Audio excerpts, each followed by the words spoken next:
On enchaîne avec notre invité média.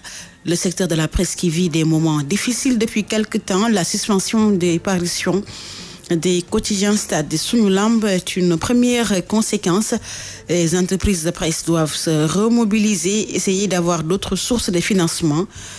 Pour en parler, nous recevons ce samedi Ibrahima Benjamin Diagne, journaliste, spécialiste en marketing des médias et numériques. Entretien avec Mamadou Marba. Notre invité média ce matin, Ibrahima Benjamin Diagne, bonjour. Bonjour Mamadou Marba. Vous êtes journaliste et spécialiste en marketing des médias et numériques. Eh bien, vous le savez, le secteur de la presse vit des moments difficiles. Déjà, la publication des quotidiens Stade et Sunu Lamb est suspendue. Que pensez-vous en être la cause? Merci. En fait, moi je dirais le marasme de la presse n'est pas une spécificité sénégalaise. Stade, Sunu Lamb ont subi bien sûr une difficile transformation numérique et aussi vous voyez aussi que cette métamorphose du paysage médiatique aussi malheureusement ne profite pas aux médias classiques. Donc cette conjoncture, bien sûr, elle est mondiale. Elle ne concerne pas seulement le secteur de la presse, encore moins les médias nationaux. Donc la suspension des deux quotidiens peut être expliquée par cette situation que je viens donc de décrire et qui remonte donc à la crise de la Covid-19, donc entre 2019 et 2020. D'ailleurs, les entrepreneurs de la presse ont évalué à cette époque une perte à plus de 4 milliards de francs CFA. Donc les pertes étaient évaluées à 4 milliards de francs CFA pour l'ensemble des médias. Donc ils avaient commis justement un expert évaluateur donc qui a pu travailler sur les entreprises de presse et il se trouve que justement les médias, donc c'était sous la coupole justement du CEDEPS, les médias avaient perdu à l'époque 4 milliards de CFA. Donc ils ont essayé justement de se redresser par d'abord une exonération des taxes et aussi par un effacement aussi fiscal. Mais cela n'a pas tout réglé. Surtout, il faut aussi revenir pour expliquer aussi cette inconvenue de Sunu Lamb et de Stade. Parce que pendant certains moments, alors surtout pendant la Covid, ou avant la Covid, l'information était le produit vedette. C'était vraiment la matière première des médias. Mais pendant la Covid, ce sont des contenus divertissants, n'est-ce pas, qui ont pris le dessus sur les contenus éditoriaux. Et donc, parce qu'il y avait plus d'activités, par exemple, pour le cas de Sunu Lamb, il n'y avait plus d'activités sportives. Donc, les stades étaient fermés.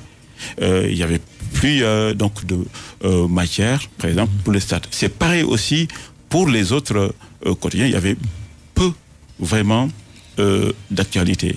Et d'un coup, il y a aussi les annonceurs qui se retirent petit à petit et au profit, par exemple, des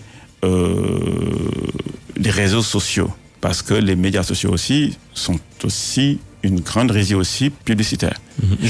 Justement, est-ce que la presse, de manière générale, n'a pas raté le train de la transformation? Bon, moi je dis toujours cette transformation, elle n'est jamais achevée. Parce que la technologie, elle est immuable et évolutive. Oui, ils ont raté un wagon, mais ils n'ont pas raté le train de l'innovation. Donc il est toujours possible de se rattraper, il est toujours possible de réinventer les médias, et juste avec un petit réajustement, en se conformant par exemple aux principes des entreprises classiques. Donc avec une certaine créativité, avec une certaine organisation, en mettant en place aussi des services innovants qui puissent travailler pour la compétitivité. Parce que comme je dis, les médias, c'est comme toutes les autres entreprises qui doivent travailler pour la compétitivité, aussi pour être aussi performants. Et c'est cette performance qui doit aider ces médias à capter des ressources. Parmi les difficultés, les charges fiscales, certains professionnels d'ailleurs fulminent face à la suspension des conventions commerciales qui les liées aux structures publiques. Est-ce que cela ne participe pas davantage à ce qui étouffe les entreprises de presse? Bon, en réalité, il y a 3 principales sources de financement. Les sponsors, le parrainage et la publicité, en plus des aides publiques. Ce sont des sources légales qui permettent aux médias de se développer. D'ailleurs, dans d'autres contrées, il existe les aides publiques qui sont consacrées, par exemple, à la diffusion, à la pluralité médiatique et à la modernisation. À l'occasion justement des assises des médias au Sénégal, il y a le fonds d'aide à la presse qui a été proposé donc aux autorités pour aider pour aider les médias donc à se développer. Alors les médias, il faut également le dire, font du service public et ont des missions aussi d'informer, d'éduquer et de divertir, et tout cela aussi devrait contribuer au renforcement de la démocratie. Parce que l'intérêt de l'État, c'est aussi aider les médias nationaux à être souverains pour ne pas justement bénéficier d'autres sources, même étrangères surtout. Donc cette souveraineté-là aussi qui est souvent prônée, les médias devraient aussi en profiter pour être des médias indépendants, souverains et qui vont participer à aider le Sénégal à rayonner partout, n'est-ce pas? Et en participant aussi au renforcement de la cohésion sociale, conformément aux termes donc des cahiers de charges. Notre invité média ce matin, Ibrahim Benjamin Diagne, journaliste et spécialiste en marketing des médias et numérique. Justement, aujourd'hui, quel modèle économique pour sortir de cette crise? Pour moi, ce n'est pas une question de modèle, c'est plutôt une question de gestion des entreprises de presse. Et quand on parle de gestion, on parle des fonctions d'entreprise. C'est-à-dire faire de telle sorte que les entreprises de médias, je l'ai dit tantôt, soient comme toutes les autres entreprises classiques, en ayant un service comptabilité, en ayant une direction marketing. C'est vrai, il y a des directions marketing, il y a des services marketing dans tous les médias, mais je dis plutôt ces services marketing sont plus là pour vendre des espaces. Alors que non, c'est pas seulement des ventes, il faut aussi assurer une bonne promotion également des produits médiatiques. Donc, il faut appliquer le marketing classique au niveau des médias. C'est-à-dire que le marketing ne devrait pas être seulement un moyen pour vendre des espaces publicitaires, vendre des plages horaires, mais imaginez un bon branding pour les médias, n'est-ce pas? Penser également aux produits médiatiques, faire des études carrément, des enquêtes de satisfaction, n'est-ce pas, pour voir un peu ce que véritablement le consommateur veut. Je l'ai dit tantôt, lors de la Covid, on a vu que les gens étaient plus accrochés au contenu divertissant. On a vu Khaby Lame, on a vu d'autres influenceurs qui sont très bien suivis, mais pourtant ils ne parlent même pas. N'est-ce pas? Ils ne parlent pas, ils sont à faute. Donc ce sont leurs gestes justement pourtant qui attirent le public. Donc ce sont des choses qui devraient donc interpeller les médias, réfléchir pour voir mais qu'est-ce qui explique cela, et essayer maintenant d'avoir des produits adaptés au public, n'est-ce pas?